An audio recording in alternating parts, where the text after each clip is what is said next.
5 de noviembre del 2014.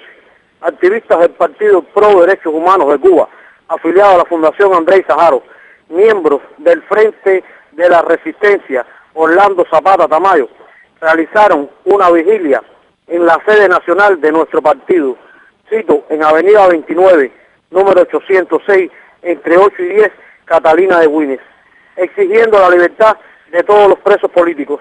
En esta ocasión, en apoyo a nuestra hermana Mayra Conyedo García, en huelga de hambre por más de 25 días.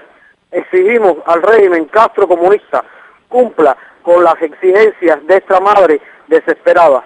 Convocamos a todas las fuerzas opositoras dentro y fuera del país a unirse a nuestros reclamos. Participan Ricardo Lázaro Fiallo López, Ilian Marrero Abreu, Elio García Palenzuela, Carlos Iván Rodríguez Cruz y Reinaldo Pérez Domínguez. Reportó desde Catalina de Güines Ricardo Lázaro Fiallo López, delegado en la provincia de Mayabeque del Partido Pro Derechos Humanos de Cuba, afiliado a la Fundación Andrés Saharo y directivo del Frente de la Resistencia Orlando Zapata Tamayo.